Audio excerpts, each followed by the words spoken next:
Bienvenue sur France 24. Vous nous rejoignez, il est 19 h à Paris. À la une de l'actualité en Russie, le journaliste américain du Wall Street Journal.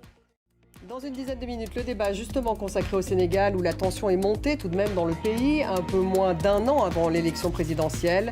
La condamnation du principal opposant à 2 mois de prison avec sursis. D'abord, qui est-il? Qui est ce principal opposant du parti au pouvoir? Macky Sall va-t-il se représenter? Quels sont les risques de dérive et de violence dans un contexte préélectoral? Voilà les questions que nous allons poser à nos invités. 19h10. En Russie, le journaliste américain du Wall Street Journal, Evan Gershkovich, a été arrêté, accusé d'espionnage. Un tribunal l'a placé en détention provisoire pendant 2 mois.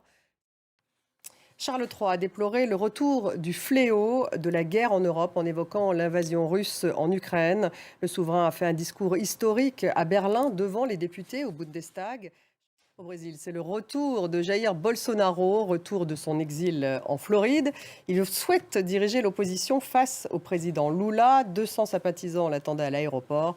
Bolsonaro s'expose néanmoins à des poursuites judiciaires. On fait le point en images. Au Sénégal, l'opposant Ousmane Sonko, condamné à 2 mois de prison avec sursis pour diffamation à l'encontre d'un ministre. Une peine qui préserve son éligibilité pour la présidentielle de 2024, selon ses avocats. Sarah Sako à Dakar.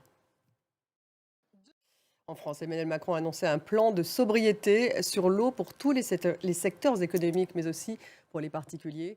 Merci de nous avoir suivis. Restez avec nous dans quelques minutes. Le débat consacré à cette journée au Sénégal, puisqu'il y a eu ce procès d'Ousmane Sonko. Un verdict, il est condamné à 2 mois de prison avec sursis. Le premier opposant à Macky Sall dans son pays. On y revient dans quelques minutes.